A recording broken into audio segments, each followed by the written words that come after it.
특별한 자녀 교육에 관한 책을 여러분께 한 권 소개를 해드리도록 하겠습니다.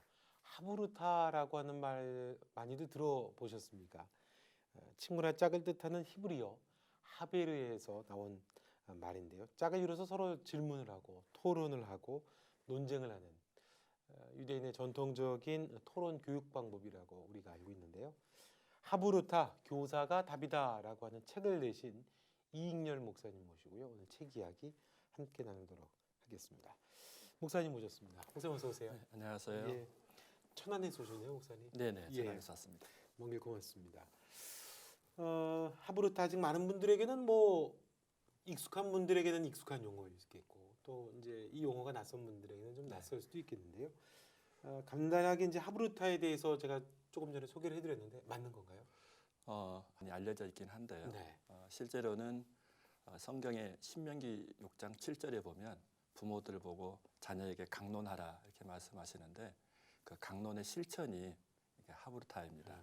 그래서 강론이 영어로 번역하면 talk about, 자녀와 함께 말씀 가지고 계속 이야기하라 하는 건데요. 예수님도 하브루타로 제자들을 교육시키셨고요. 또 사도 바울도 회당에 가는 곳마다 하브루타로 이렇게 강론했다 이렇게 표현을 하고 있거든요. 뭐 논쟁을 벌였다고 그러고. 예. 두란노 서원이 생기기 전에는 주로 이제 논쟁이었고요. 두란노 서원이 생긴 이후에는 이제 디스커싱이라고 번역이 되어 있는데 토의하고 이렇게 이야기하는 쪽으로 하고 있습니다. 그리고 네. 예수님도 제자들을 가르칠 때 항상 질문을 먼저 하셨거든요. 사마리아 여인에게 우물가에서도 질문을 먼저 하셨고 또 제자들에게도 사람들 나를 누구라고 부르느냐 이렇게 질문하면서 대화하는 것 이렇게 시작하셨는데 네. 예수님과 사도 바울이 실행하셨던 그런 하나님의 우리에게 주신 명령법이 하브루타입니다. 네. 요즘은 학교에서 토론식 수업이라는 얘기들을 많이 쓰거든요. 그게 네네. 비슷한 건가요? 예, 비슷한 맥락으로 보면 되겠습니다. 물론 일반 교육하고는 조금 다른 면이 있긴 하지만. 그래서 이스라엘 뭐 대학이든 학교 도서관을 가게 되면은 우리는 도서관에서 조용하게 정숙해야 그렇죠. 되는데 이 거꾸로 이스라엘은 도서관이 엄청 시끄럽다면서요? 예, 서로 뭐 모르는 사람들하고도 싸우듯이 토론을 하니까 그럴 수밖에 없는 현장이 됩니다. 그렇군요. 하브루타 선교회 대표를 맡고 계십니다. 네네, 그렇습니다. 예. 또 이전에는 이제 하브루타와 관계된 교사 하브루타, 교회 하브루타. 교회 하브루타. 네네. 그 책도 내셨습니다. 하브루타의 매력에 빠지게 된 계기 같은 게 있으신 건가요? 저는 하브루타의 매력에 빠져서 하브루타를 시작한 케이스는 아니고요. 네. 하브루타를 접하고 네. 이것 꼭 필요한 거구나 싶어서 하다가 보니까 점점 하브루타 매력에 이렇게 많이 빠져들게 된 케이스입니다. 그래요. 예. 그래서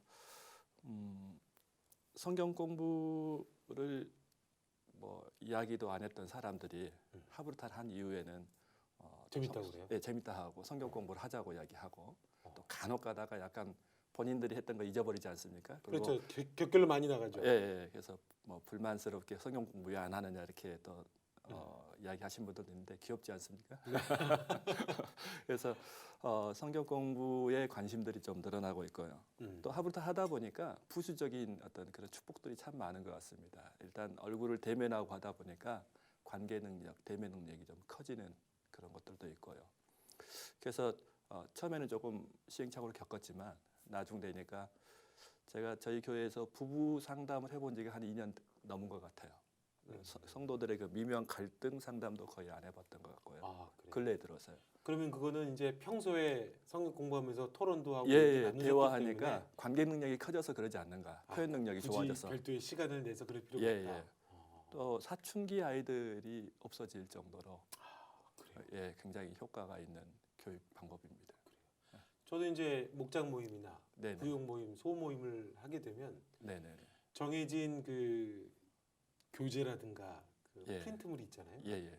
그거대로 하게 되면 다들 말이 없고 그냥 침묵 모드인데 그렇죠. 그러다가 그 중에 하나를 갖고 이거는 조금 다르지 않냐, 이거에 대해서 어떻게 생각하느냐라고 얘기가 되기 시작하면 시간 가는 줄 몰라요. 그것도 하브루타하고 비슷한 건가요? 예, 그게 하브루타입니다, 사실은. 그러니까 뭐 하브루타가 특별히 만들어진 교육법은 아니고요. 사실은 우리 안에서도 있었죠. 늘 하브루타는 이름으로만 안 되고 있었지만 근데 그것에 대한 중요성을 모르고 있어서 그것을 확대시키거나 또 그것을 발전시키지 못하고 우리는 주입식에만 집중을 하고 있었지 않는가 네. 그렇게 생각을 합니다. 원래 그럼 이스라엘의 그 교육법이라고 하는 거는 이렇게 일방 메시지, 주입식 그런 거하고는 달랐던 거군요. 네네. 그러면 성경이 우리한테 들어오고 복음이 우리에게 들어왔는데 네네. 왜 이렇게 좀 달라진 걸까요? 그 전통은 왜 우리한테 없었던 걸까요? 우리 나라가 저는 일제 시대를 거치고 나면서부터 그 군사 교육 문화가 자리를 잡게 되고 또 산업화가 이러다 보니까 통일성이 너무 많이 강조됐던 것 같아요. 그러다 보니까 우리가 고유적으로 가지고 있었던 그런 이야기하는 문화가 사라졌지 않는가. 근데 유대인들은 그것을 계속 유지할 수가 있었고요. 네. 그래서 함께 질문하고 토론을 해보니까 정말 많은 변화들이 찾아오더라고요. 그렇습니다. 부모님들은 사춘기 자녀가 질문을 하면은 쓸데없는 거 묻지 말고 빨리 숙제 다 하고. 네네. 그러면 안 되는 거군요. 예, 그러면 안 되는 것이죠. 그러니까 쓸데없는 이야기도 이야기를 해야 쓸데 있는 이야기가 되지 않겠습니까? 네. 그런데 우리가 잘못된 그런 생각을 가지고 있으니까 아이들이 잠재력을 끄집어내지 못하는 문제가 있었지 않았는가 그런 생각을 많이 하게 됩니다. 교회 하브르타라는 책을 이제 공조로 내셨었고 토론식 학습 방법으로서 하브르타가 교회에 필요한 이유. 교회는 사실은 이제 예수 그리스도가 구세주이냐, 예수 그리스도만이 대속의 구주로서 우리의 죄를 사하시는 유일한 분이냐. 이거는 뭐 논쟁, 토론. 우리는 그런 거 가지고 토론을 하면 안 되지. 그거는 그냥 믿음의 대상인 건데. 네네. 이런 생각을 사실은 많이 갖잖아요. 근데 필요한 이유를 어떻게 보시는 건가요? 근데 아이들과 하브르타를 하다 보니까 저희들이 얻게 된 경험들인데요. 뭐 사도신경을 아이들이 암송을 하고 있지 않습니까? 네. 근데 그러면 저 아이들이 과연 그 단어의 뜻은 알고 하는가 궁금해서 물어보는 거예요. 그래서 너희들 장사하고가 무슨 뜻인지 아니? 했더니 초등학교 3학년 아이가 물건 파는 것 이렇게 이야기하는 거예요. 그래서 제가 깜짝 놀랐어요. 초등학교 3학년 정도면 그 정도는 알 텐데 그래 놓고 보니까 뭐 하나님이 명하사 하면 아이들은요 그 뜻을 몰라요. 또 심지어 중학교 아이들 중에서도요 너를 하나님이 사람을 낚는 어부가 되게 하실 거야 하고 이야기했더니요 이런 반응이에요. 저 그러면 이제 직업이 고기잡이 뭐 그런 거 얘기하나요? 아니요. 사람을 낚어요? 하나님? 목사님? 낚으면 안 되죠. 그러니까 전후 문맥을 전혀 생각하지 못하고 이렇게 상상하지 못하는 그런 어떤 내용 파악 능력이 굉장히 떨어져 있는 아이들이 지금의 아이들이라고 보시면 됩니다. 그동안에 우리는 피드백을 안 받아봤잖아요. 그냥 가르치고 말았지 않습니까? 알겠거니 하고. 알겠거니 하고. 근데 피드백을 막상 받아보니까 단어 정리도 안 돼 있는 그런 요소들이 상당히 많이 있다는 거죠. 또 하나는 저는 이제 요즘 시대 흐름이 말씀을 실천하는 사람이 필요하다고 생각하거든요. 우리가 옛날에는 성경 통독을 하는 사람들이 참 좋은 모범이 됐고 또 금식기도 하고 그런 모범이 됐지 않습니까? 그렇다면 성경을 통독하고 금식했으면 삶 가운데 그 말씀을 실천해야 되는데 실천이 안 되는 거예요. 그 이유가 뭐 말씀이 마음에 새겨져야 삶에 가서 실천을 할 텐데 그것이 새겨지지가 않으니까 대부분 사실은 주일 오전 예배 설교 듣고 오후에도 잊어버리지 않습니까? 그렇죠. 제목도 모르는 월요일에는 기억이 안 나요. 예. 오후에도 제목도 본문 말씀도 기억을 못 합니다. 네. 그런 상황에서 신앙이 달라질 거라고 기대하기는 어렵다는 거죠. 근데 본인들이 이야기하게 되면 이제 달라지는 거죠. 직접 본인들이 질문하고 이야기하고 대화를 나누다 보면은 가지고 가는 것이 많고 이걸 지속하다 보니까 실천율도 좀 올라가게 되고 그래서 여러모로 이게 필요하고 제가 또 하면서 정말 느낀 건 뭐냐면요. 청소년 아이들을 보면서 저 녀석들이 언제 성경에 관심을 갖고 호기심을 가질까? 우리는 성경에 관심이 있고 호기심이 있어야만 질문한다고 생각하지 않습니까? 그렇죠. 근데 청소년들이 만약에 성경에 관심 갖고 호기심 가질 때를 기다린다면 제 생각엔 제가 늙어 죽어도 주님 재림하실 때까지 기다려야 예, 기다려야 될 것 같아요. 근데 하브르타 교육을 하다 보니까 질문을 하면 호기심이 생기더라고요. 질문을 만들면 관심이 생기더라고요. 그래서 아이들이 성경에 애화가 없는데도 성경 자체만을 가지고 토론하는 것을 좋아해요. 재밌어해요. 즐거워해요. 그래서 이 교육이 저는 반드시 필요한 교육이라고 생각합니다. 아이들에게 질문을 해야 되는 거군요. 네네. 어머니들은 또 답변할 자신이 없어가지고 자녀들이 질문을 하는 걸 두려워하기 전인데 아니, 그런 어머니도 계시잖아요. 예, 많습니다. 사실은. 그러면은 어떻게? 내가 대답할 준비가 난 안 되고 난 모르는 게 너무 많은데 음. 혹시나 내가 물어봤는데 내가 대답을 못하면 이게 이거 악영향 되는 거 아닌가? 그런데 뭐 저는 이제 반대로 생각하는데요. 우리가 정답 문화에 빠져 있기 때문에 그렇다고 생각합니다. 그래서 우리가 정답을 찾는 것이 아니라 정답은 사실 성경에서 딱 정해져 있지 않습니까? 네. 진리로. 네. 우리는 그 정답을 어떻게 이해하고 어떻게 받아들이느냐 하는 해답을 찾는 과정인데 부모가 자녀에게 정답을 이야기할 필요가 없다고 생각합니다. 또 자녀가 찾아야 될 해답을 이야기할 필요도 없고요. 본인의 해답을 이야기하면 그 모습을 함께 보면서 자녀들도 자기들의 해답을 찾기 시작한다는 것이죠. 그러니까 우리가 흔히 말하는 꿀송이, 예. 성경에서 꿀송이는 본인이 체득해야 자기 거지. 우리 부모가 체득한 꿀송이는요, 자녀들의 꿀송이가 될 수가 없는 것이죠.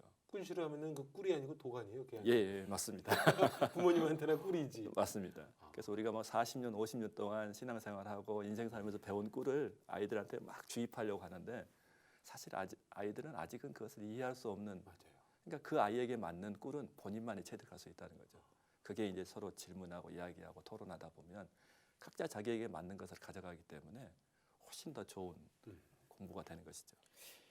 교회에 접목시키는 게 생각보다 쉽지는 않겠다 싶거든요, 목사님. 네네. 이게 이제 신앙이라고 하는 건 자기가 절대자인 하나님을 의지하고 찾아야 되는 거고, 네. 목사님 말씀해 주신 대로 자기가 처한 개인적인 입장에서 자기 하나님을 만나야 되는 일이기 때문에 어떻게 보게 되면은 더 좀 마음의 문을 닫는 경우도 있고 교류하기도 힘들 때도 많고 예, 예. 속마음도 드러내지 않을 때도 많고 시행착오들도 좀 많이 있으셨을 것 같아요, 목사님.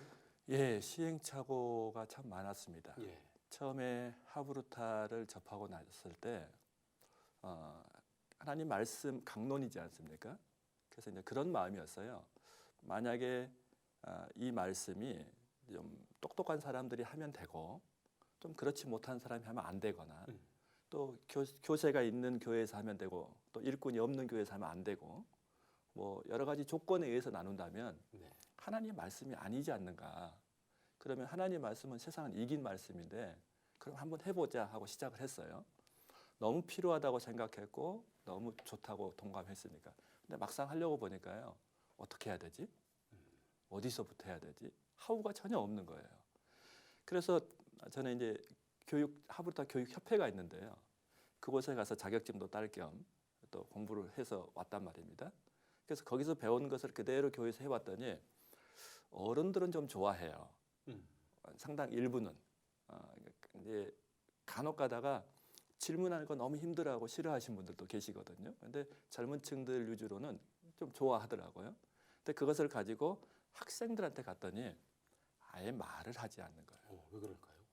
그러니까 그것을 찾아내기까지 저희들은 상당히 많은 시간이 좀 걸렸었는데 그러니까 학생이 말을 하지 않으니까 교사가 아예 접근 자체가 안 되지 않습니까? 그렇죠. 예. 그래서 나중에 이제 그 학생들과 대화하고 오랜 시간 시행착오를 겪다 보니까 아이들이 말을 안 하면 우리는 그냥 단편적으로 그렇게 생각해요. 마음의 문을 닫아서. 근데 사실은 마음의 문을 닫는 것은 아니거든요.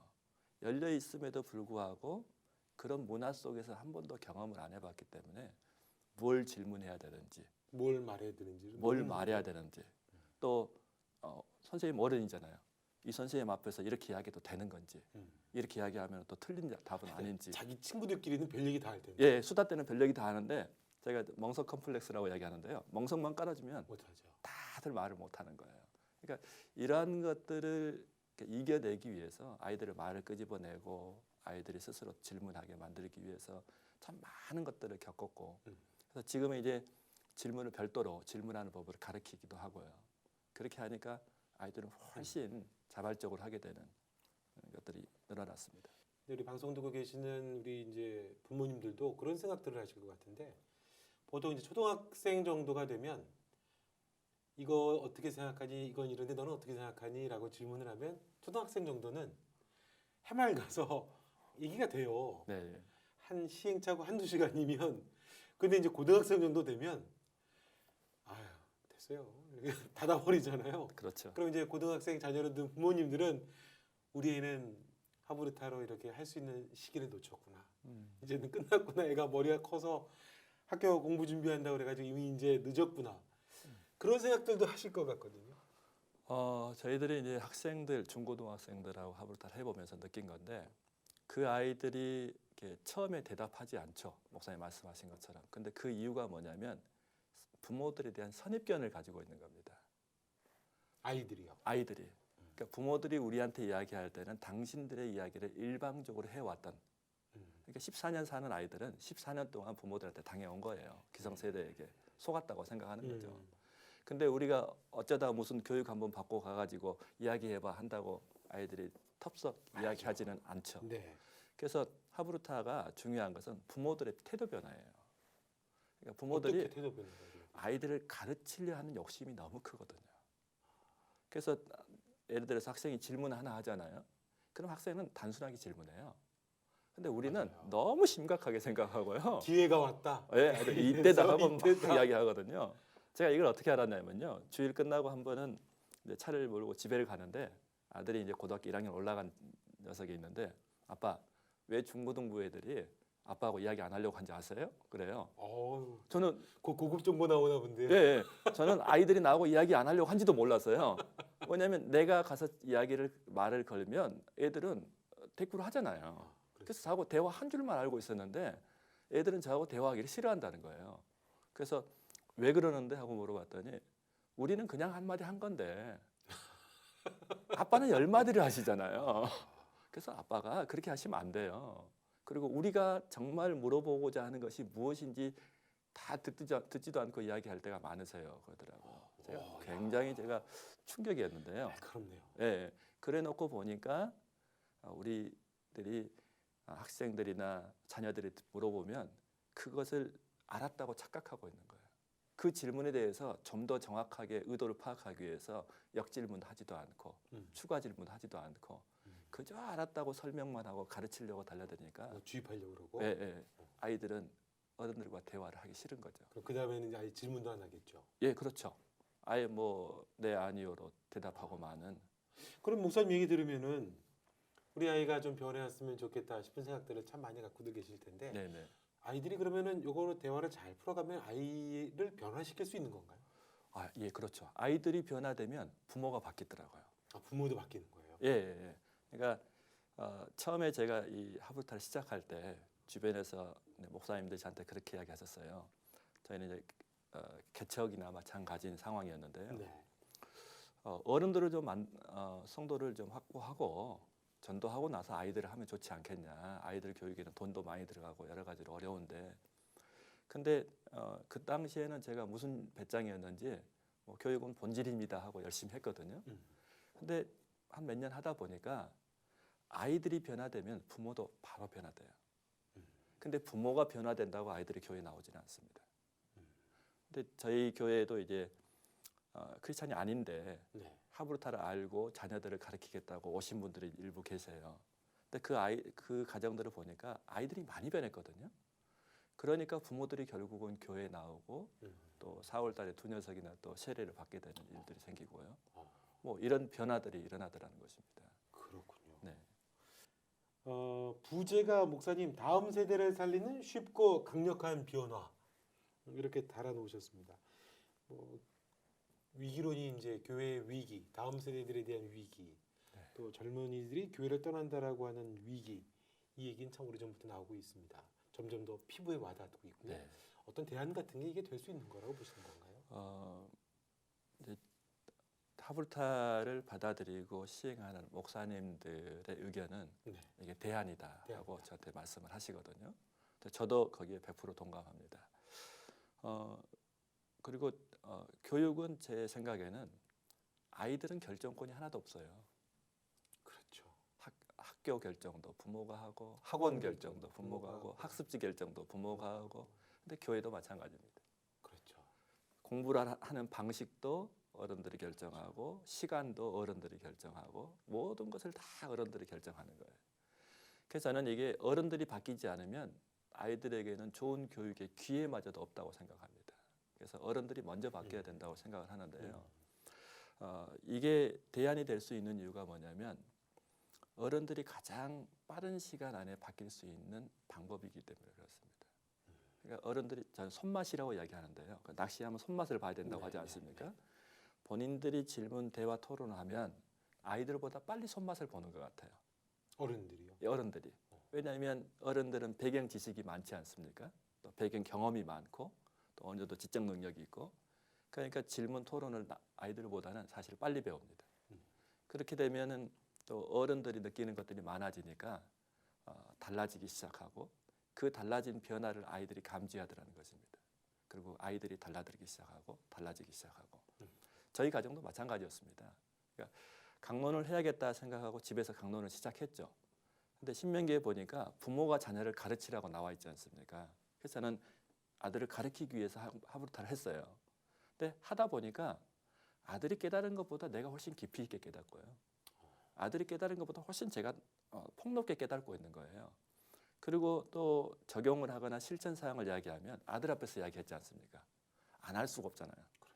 아들이 지켜보고 있고 다음 주까지는 뭐라도 제가 해야 되는 것이죠. 그래 놓고 보니까 하나님은 숨은 메시지가 있구나.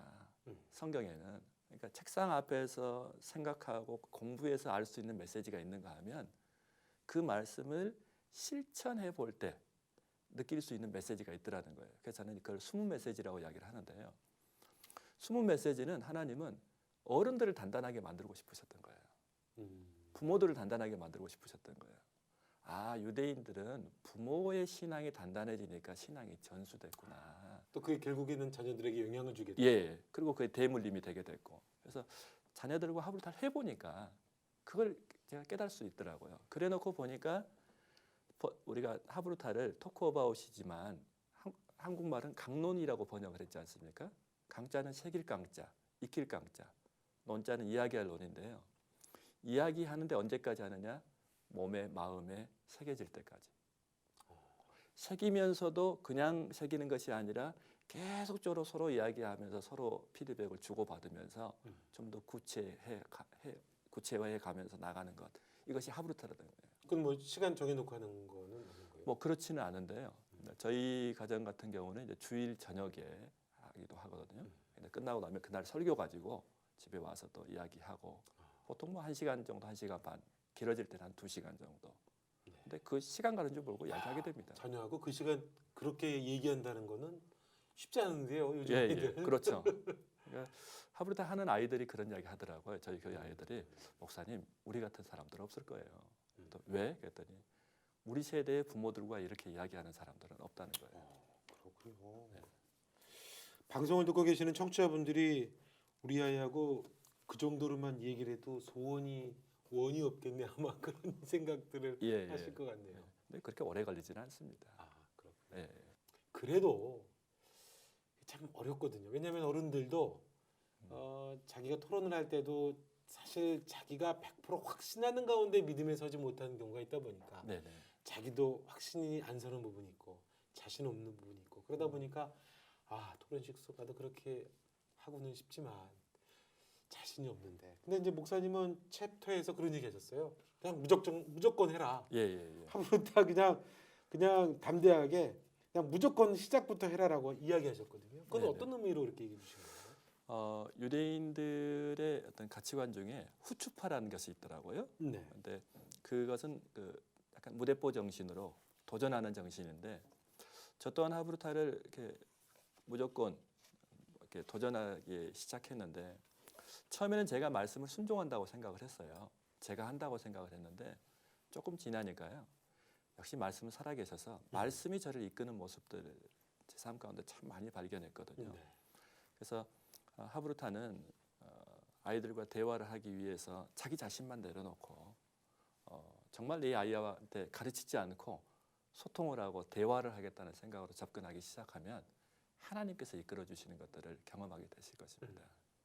막무가내로 그냥 시작해요, 목사님? 뭐 너무 어렵게 시작할 필요는 없고요. 그냥 아이들과 대화하듯이 자연스럽게 접근하기 시작하면 아이가 한마디 하면 또 거기서 내가 한마디 할 수 있는 것이 생겨나고 내가 한마디 그때는 하면 그러면 질문을 하는 게 좋나요? 부모님은? 각자 자기 질문을 만들어 보게 하는 것이 좋죠. 부모님도? 부모님도. 아이도 질문하게 하고. 왜냐하면 지난 시간에도 말씀드렸지만 부모가 이렇게 접근하면 아이들은 또 나한테 뭔 소리 하려고 오신다. 정답 컴플렉스. 예, 이렇게 되거든요. 그래서 너도 질문을 만들어보고 나도 질문을 만들어보고 각자 이야기하고 서로 대답을 한번 나눠보자 하고 이야기하는 것도 좋고, 또 좋은 방법 중에 하나는요. 레스토랑 같은 곳에 가서 하시는 것도 좋아요. 오. 그러니까 분위기가 참 중요하지 않습니까? 그래서 처음부터 무슨 막 전통 예배 드리듯이 또는 뭐 무슨 특별한 공부하듯이 이렇게 하는 것보다는 오늘 우리 하루부터 할 건데 오늘 우리 가족 외식도 할 겸 나가서 하자 하고 이렇게 이야기하고 시작하면 분위기 참 좋거든요. 그러다 보면 아이들에게 이런 이야기 저런 이야기 하게 되고요. 그러니까 관계를 먼저 좀 친밀하고 밝은 관계를 만들어 놓는 것도 필요하거든요. 방송 듣고 계시는 분들 중에 이런 질문을 하실 분이 분명히 계실 것 같아요, 목사님. 네. 그래서 저희 아이랑 같이 카페를 가면요, 하나님이 정말 우리 삶 속에 원하는 게 뭘까 그러면은 몰라요. 남자아이들. 예, 예, 예. 아니요. 그럼 너는 어떻게 생각하니? 몰라요. 그러면 그랬을 때 욥의 마음은 어땠을까? 몰라요. 이래버리면 나중에 부모님이 이제 화도 나고 얘기를 해도 답도 안 하고 그러면 어떻게 풀어가야 될지 모르겠거든요. 거기에는 의도가 있지 않습니까? 아이들에게 정답을 가르치려 하는 의도가 있지 않습니까? 그냥 자기 이야기 하시면 될 것 같아요. 특히 본인이 좀 실패했던 이야기들, 또 본인의 신앙 고민 이야기들. 엄마는 아빠는 이럴 때 잘 안 되더라. 너는 어떠니? 이렇게 생활 이야기를 하게 들어가면 아이들도 할 말이 있는 것이죠. 근데 아이들은 성경 지식이 우리가 생각한 것처럼 많지 않습니다. 거의 없다고 생각하시면 돼요. 그럼 우리는 욥 이야기를 하면은요, 욥에 대한 스토리를 어느 정도 다 알고 있지 않습니까? 아이들은 욥에 대한 스토리를 전혀 모르고 있는데 그걸 물어보면 대답하기가 힘들죠. 우리 어머니들한테 예를 들어서 제가 우리 안티보네에 대해서 이야기를 한번 해볼까요? 그러면 거기에 대해서 대화할 사람이 누가 있습니까? 그렇죠. 아무도 없죠. 거의 대부분 없을 겁니다. 아이들도 성경이 그렇다는 것입니다. 아이들에게 성경을. 예, 아이들에게 성경은. 그러니까 정말 어른들도 단편 조각적으로 알고 있는 분들이 많지만 네. 아이들은 그것보다 훨씬 더 한다고 생각하면 되죠. 그래서 신앙, 어떤 교회 생활, 신앙 생활의 고민들, 어떤 자기의 또 의문점들, 어른들이 먼저 솔직하게 내놓고 이야기하게 되면은요, 그거 이야기하는 데는 어려움이 없는 것이죠. 그럼 눈높이를 낮춰야겠네요. 예. 아주 많이 낮춰야 됩니다. 친구처럼. 친구처럼요. 그렇군요. 목사님 여러 가지 이제 학생들도 많이 만나셨을 텐데 네네. 이렇게 실제로 이제 변화가 됐다라든지 이런 학생들도 좀 많이 있었을 것 같은데 예. 어떠세요? 한 아이는 공부를 참 잘하는 아이가 저희 교회에 왔어요. 하루탈 하기 위해서 온 아이죠. 근데 문제는 의욕이 없다는 거예요. 뭐 꿈도 없고, 뭐 갖고 싶은 것도 없고, 뭐 하고 싶은 것도 없고, 그저 그냥 시계추처럼 학교 갔다 학원 갔다가 딱 요즘 아이들이군요. 예, 엄마들이 하라는 대로 하고. 근데 그 어머니가 이제 저희 교회로 아이를 데리고 온 이유가 뭐냐면 초등학교 때는 이 아이가 영재반에도 들어가고 곧잘 했다는 거예요. 근데 이제 사춘기가 들어가기 시작하면서 초등학교 6학년 이렇게 되니까 얘가 손을 놓기 시작하는 거죠. 그러니까 그 안타까워서 데리고 들어왔거든요. 근데 이 아이가 하브루타를 점점 하면서 얼굴이 밝아지고 또 자기 이야기를 하게 되고 그러면서 자기 주관이 나오기 시작하고, 그러니까 부모들이 이 아이가 변화되는 모습을 보면서 정말 온 가족이 다 이렇게 얼마나 기쁘시겠어요, 엄마가. 예, 아주 뭐 가장 많은 수혜를 입었다고 이야기하시니까요. 그래서 그런 친구들이 좀 있고요. 또 뭐 오랫동안 왕따를 당해서 자신감이 없던 친구들이 다시 자신감을 회복하는 케이스들. 또 하브루타를 하면서 제가 그걸 참 강조 많이 하거든요. 나중에 커서 훌륭한 일을 하려고 하지 말고 훌륭한 사람 되어서 도와주지 말고 지금 하나라도 누군가에게 유익한 일을 하라 했더니 한 녀석이 학교에서 공부 못하는 녀석을 데려와서 가르친 거예요. 자기도 공부 못하면서 자기보다 훨씬 공부 못한 애를 가르치기 시작한 거죠. 근데 그 일을 계속 했는데 나중에 그 친구가 그렇게 이야기해요. 이건 내 공부예요. 친구 가르치는 게 아니라. 그리고 점점 성적이 올라가더니요. 결국은 상위권 아이로 스스로 올라가게 된 애들. 그리고 또 그 아이가 그런 이야기합니다. 저 아이는 이렇게 하면 안 되고요. 저 아이는 이렇게 해야 되고 사람을 배워가는 거예요. 근데 그런 변화의 모습, 그리고 전도하기 위해서 애쓰는 모습. 네. 뭐 그런 모습들이 참 많은 변화를 보게 됩니다. 그럼 그 아이들에게도 이렇게 이제 질문식 토론을 네. 많이 했다는 말씀이군요. 네, 네, 그렇죠. 그 목사님 여기 책에 보면 수준 높은 질문 만들기 있습니다. 예, 예. 질문도 저 이제 부모님들 입장에서도 질문 목사님 말씀은 그렇게 쉽게 하시지만 수준 높게 애들을 이끄는 질문 어떻게 될지 모르겠어요라고 하실 텐데 수준 높은 질문은 어떻게 되는 겁니까, 목사님? 먼저 저는 어른들에게 질문의 수준을 생각하지 말고 많이 만들어 보라고 권합니다. 질문을 예, 예. 질문을 많이 만들어 아주 보면 사소한 것도요. 예, 예, 사소한 것도요. 그러면 이제 좀 자신감이 좀 생기게 되죠. 그 방법 중에 하나가 육하 원칙으로 만드는 방식이 있는데요. 우리가 이제 책을 읽다 보면 띄어쓰기 구분이 있지 않습니까? 그곳에다 육하 원칙을 다 넣어보는 것입니다. 예를 들어서요, 예수님께서 또 비유로 가라사대 뭐 이런 부분이 나오지 않습니까? 그럼 예수님 띄어쓰기 있고 또 있잖아요. 거기다 왜를 넣어보는 거예요. 예수님은 왜 또 말씀하셨을까? 그럼 그 전에 말씀하셨다는 소리 아닙니까? 그럼 예수님은 왜 또 비유로 이야기하실까? 이번엔 직접 설명해 주실 수 없을까? 그럼 예수님은 왜 말씀하셨을까? 뭐 보여줄 수도 있는데 왜 말씀하셨을까? 뭐 이렇게 질문을 계속 만들어가면요. 왜를 넣으니까는 굉장히 다양해지네요. 네, 거기에 육하원칙 다 넣으면 얼마나 많은 질문 나오겠습니까? 그러니까 저희 교사 훈련할 때 그 짧은 본문을 주고 여기서 질문 150개 만들어야겠다니 다들 막 어떻게 만드냐고 이야기해요. 근데 육하원칙 갖고 만드니까 벌써 60, 70개 나오지 않습니까? 그렇죠. 예. 그리고 나서 이제 제가 질문 내비게이션이라는 것을 만들었는데요. 그게 이제 고급 질문으로 가는 것입니다. 그게 이제 첫 번째는 단어의 뜻과 개념을 알아보는 거예요. 왜냐하면 아이들이 단어 뜻을 모르니까 뜻을 정확하니 아는 것만으로도 상당한 학습이 되잖아요. 그러니까 두 번째는 감정을 알아보는 겁니다. 예를 들어서 뭐 겨자씨를 선택한 그 사람이 씨 하나 손에 쥐었을 때 마음은 어땠을까? 또 이 씨가 풀인데 나무처럼 되어 갔을 때 그 기분은 어땠을까? 뭐 이런 감정을 알아보면 하나님의 마음을 알아갈 수 있는 좋은 질문이 되는 것이죠. 그리고 또 하나는 상징과 의도를 알아보는 것입니다.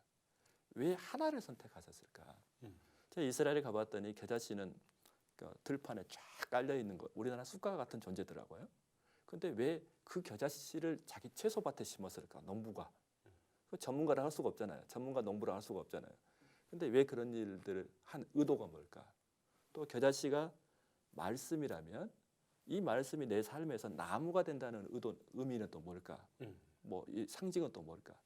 또 뭐 겨자씨가 나를 상징한다면 나에게 주어진 밭은 어딘가? 뭐 이런 식으로 의도나 상징을 알아보면 하나님 찾기를 좀 할 수가 있습니다. 그리고 또 자기 생활의 적용들요. 내가 만약에 이 농부라면, 또 내가 만약에 이 상황이라면 하게 되면 자기에게 실천 요소가 되고 나중에 이제 내비게이션을 혼합해서 쓸 수도 있고요. 네. 전 이렇게만 하라는 것은 아니지만 이렇게 처음에 연습을 하고 나면은요, 좀 고등 질문으로 우리가 올라갈 수 있다는 것이죠. 그 지금 목사님 말씀해 주신 내용이 책에 책에 있는 다 건가요? 있습니다. 그 저기 육하 원칙으로 150개 만들려고 하는 내용 목사님 설명해 주시니까 이해가 확 오네요. 그렇죠. 그렇군요. 그러니까 이걸 하고 나니까 이게 환감 넘으신 분들도 질문 이거까지 거 별거 아니네. 자신감이 생기더라는 거예요. 육하 원칙을 넣는 방법이 예, 예, 예. 질문하면 사실은 육하 원칙 빼고는 그렇죠. 이야기할 수가 없지 그렇죠. 않습니까? 요즘도 이제 학교에서는 토론식 수업 많이 합니다, 목사님. 네네. 어떠세요? 보실 때는 좀? 아직은 이제 적응하고 네. 이렇게 다져지는 단계라고 생각하는데 네. 저는 이제 그 부분을 좀 염려스럽게 보는 게 하나 있어요. 학교를 염려하는 게 아니라 교회를 염려합니다. 왜냐하면 우리나라 학교 선생님들이 세계 최고의 수준들이지 않습니까? 네. 그런데 이분들이 이 하브루타 토론 수업을 적응하고 이해하는 데는 시간이 그렇게 오래 걸리지는 않을 것입니다. 그러면 학생들이 네. 학교에서 이렇게 즐거운 수업을 하는데 네. 우리 교회 공과 현장을 생각하면 역으로요. 네. 근데 하브루타라는 이 교육법은 성경이 오리지널 아닙니까? 그렇죠. 그걸 가지고도 우리가 이 기회를 놓쳐버린다면 참 심각한 문제다 이렇게 생각을 하고 있는 거죠. 네. 어떠세요? 학교 좀 수업도 하브르타식으로 수업들을 한다고 막 그러더라고요. 네네. 좀 그렇게 목사님 생각했던 것처럼 그렇지 그렇게 하는 거지 생각하시는지 아니면 조금 좀 빗나갔는데 그런가요? 조금 빗나간 부분도 있다고 생각을 하고요. 아. 어떤 면에서는 또 잘하고 있다고 생각을 하고요. 예. 제가 그러면서도 희망을 갖는 이유가 하나 네. 있는데 학교는 1년 정도밖에 선생님이 이 아이하고 관계를 맺을 수가 없는 거예요. 다음 학년이 되면 헤어지지 않습니까? 근데 교회는 2년, 3년 갈 수 있거든요. 그렇죠. 그러니까 계속 지속적으로 하브르타를 하면 할수록 그 하브르타 깊이가 달라지는데 정말 소중한 가치들을 찾아갈 수 있는 것이죠. 그렇기 때문에 저는 교회가 그것을 할 수 있는 공동체이지 않습니까? 그래서 하브르타를 제대로 이해하고 기술이 아닌 네. 어떤 그 정신을 가치를 찾을 수 있는 곳이 저는 교회라고 생각하기 때문에 교회가 교육을 이끌어갈 수 있는 기회가 하브르타 안에 있다고 생각을 합니다. 왜라는 질문을 넣기 시작하면 부부간에서도 대화가 굉장히 많아지겠네요. 예, 아주 할 얘기 진짜 부부들도 많겠네요. 예, 많아지고 또 저희들 웃으면서리로 그런 이야기 하는데요. 하브르타 부작용이라고 네. 아내의 말빨이 좋아졌다.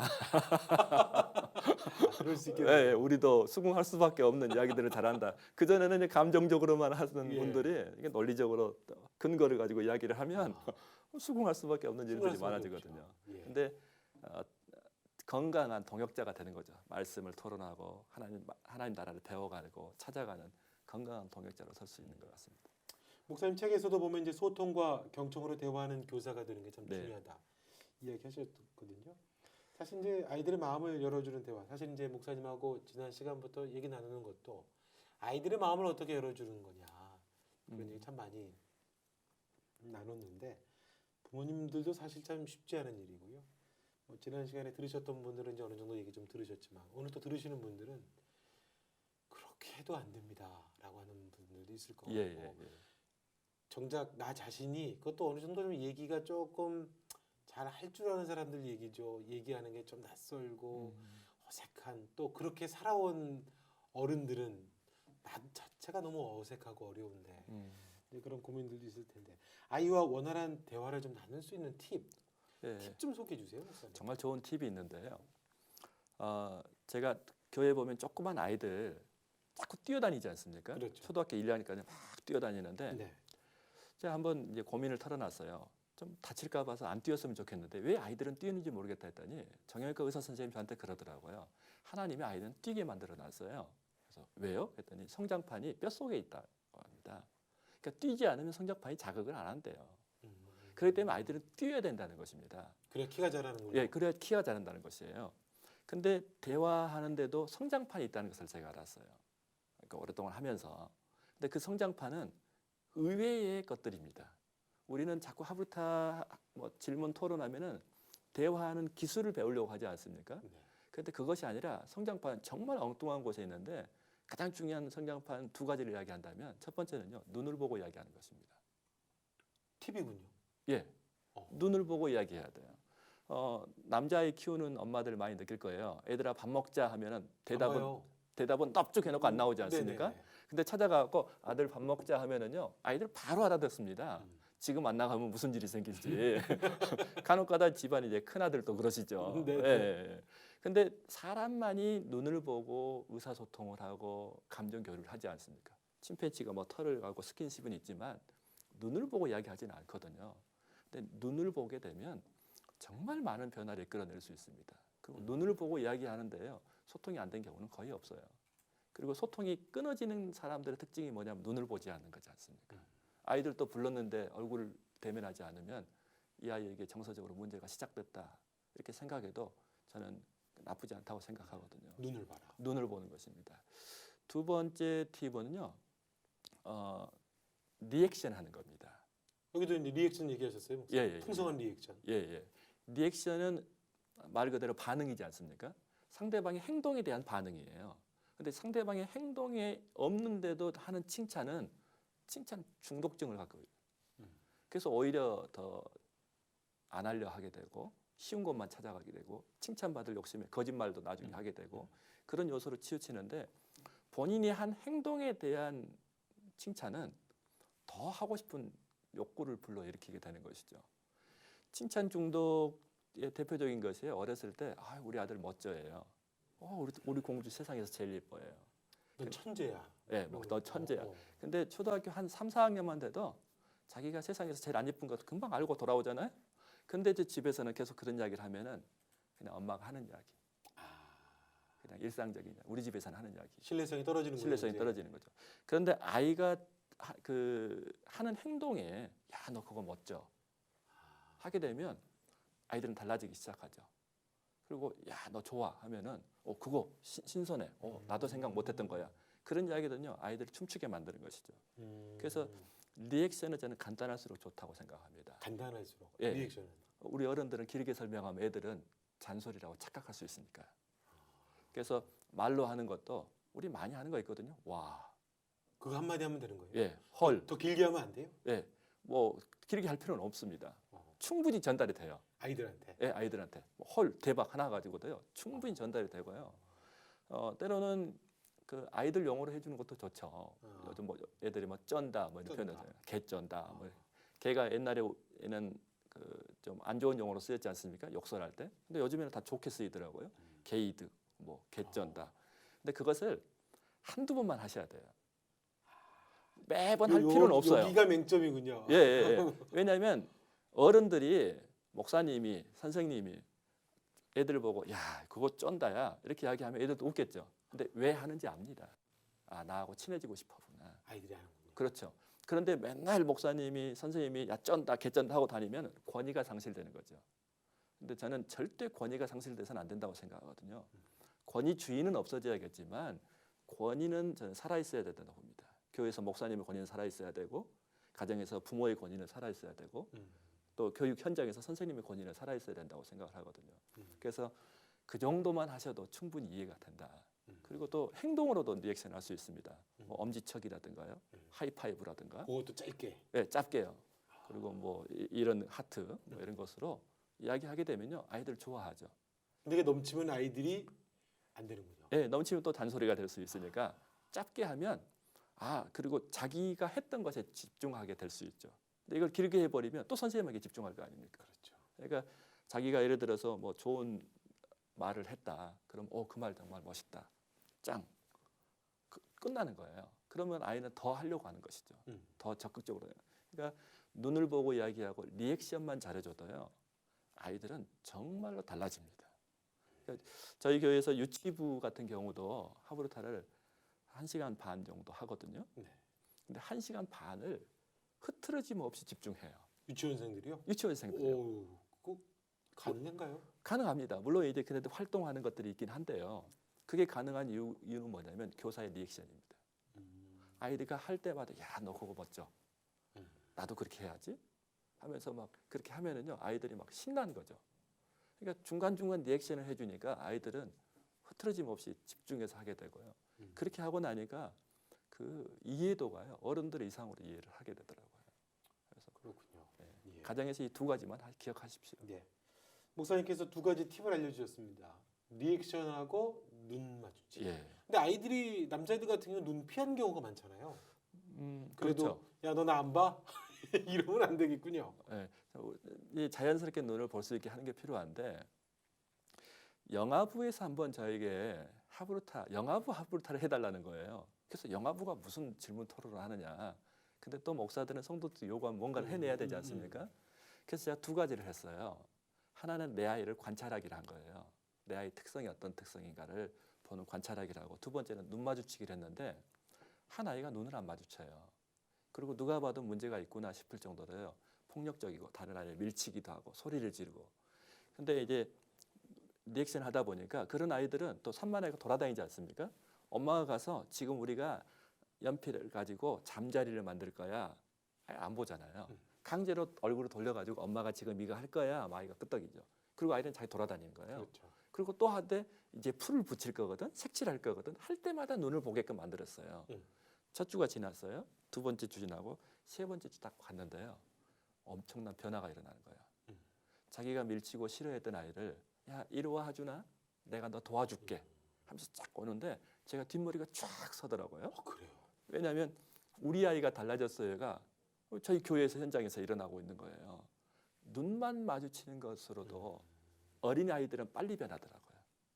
망가진 것이 적어서 그런지 모르겠지만 아이들은 빠른 시간 안에 변화를 가져올 수가 있는 것을 보고, 근데 그건 어른들도 똑같다는 것입니다.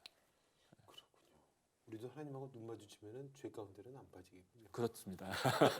맞습니다. 하나님과 눈 마주치기를 하는 것이죠. 예. 목사님 끝으로 이 책 내시면서 책 읽으시는 분들이 좀 어떻게 좀 도움이 되셨으면 좋겠다. 어떤 마음으로 이 책을 내시게 되셨는지 그 이야기해 주시고 마쳤으면 좋겠는데요. 제가 이 책을 쓰면서 뭐 많은 책들을 읽고 공부해서 쓴 책은 아니고요. 그냥 수년 동안 하루탈 하면서 네. 교사들이 이렇게 준비됐으면 좋겠다 하는 경험들을, 또 우리 교사들과 함께 했던 그 경험들을 모아서 썼거든요. 그러다 보니까 좀 비기독교인들도 책을 읽고 저한테 피드백해 주신 분들이 계시더라고요. 그래서 참 도움이 많이 된다 이렇게 이야기하신 분들도 있고, 좀 저는 학교 선생님도 그렇고 또 우리 교회 학교의 선생님들이 많이 좀 읽고 좀 많은 아이디어를 좀 참고할 수 있는 어떤 그 방향성을 잡을 수 있는 그런 것들을 좀 했으면 좋겠다 싶고, 제일 뒤에 보면 부록에다가 저희 교회에서 하고 있는 공과 일부를 좀 넣어놨어요. 샘플로. 샘플이 있군요. 네네. 그래서 또 끝나고 한번 그 순서대로 따라서 해보면 좋겠다 싶어서 유아부 공과 또 유치부 공과 청소년 공과 이렇게 집어넣어놨습니다. 그래서 아무튼 이 책을 읽으면 자녀와 부모님들 간의 관계가 회복되는 겁니까, 목사님?